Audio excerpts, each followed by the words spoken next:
So I'm briefly going to make some comments on the structure of scripture and sort of my perspective regarding it. So first you have what's called the Torah or the law, and that's the first five books of the Bible: Genesis, Exodus, Leviticus, Deuteronomy, and Numbers, or maybe backwards, Numbers, but basically that is kind of like what I would call like the canon of the Old Testament. And then this isn't like 100% set in stone what I'm saying. This is just kind of like a way to think about it.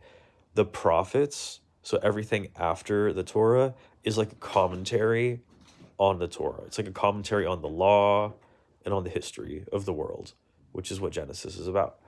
Um, so then we have in the New Testament, we have the Gospels. We have Mark, Matthew, Luke, and John, right? And then we have all the letters from Acts to Revelation. And in my sort of opinion, this isn't like a doctrine. This is just kind of like a way of thinking about it. You have the Gospels, and then all the letters are commentaries on what Jesus said.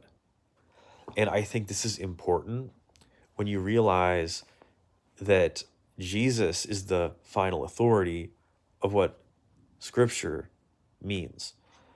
A lot of people will run to Paul and they will contradict what Jesus said using Paul, or they'll misunderstand what Jesus said when Jesus said he came to reinforce the Torah and the prophets.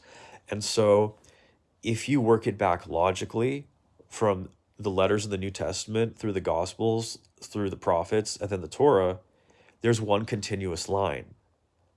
And that's the commandments of God, basically, other than like the narrative. And so I think that's really important because um, either the Bible is consistent or it's not true. And a lot of people will do a lot of mental jumping jacks and gymnastics to say that, oh, like fulfill actually means destroy, even though they say that's not what it means, right? But their theology says otherwise.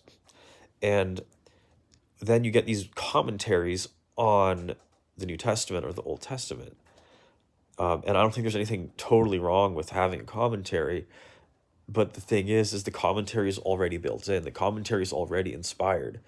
And in Second Peter verses 16 of chapter 3, Peter actually writes that Paul's letters are scripture, as his own are. He says people misinterpret Paul as they do the rest of the scriptures.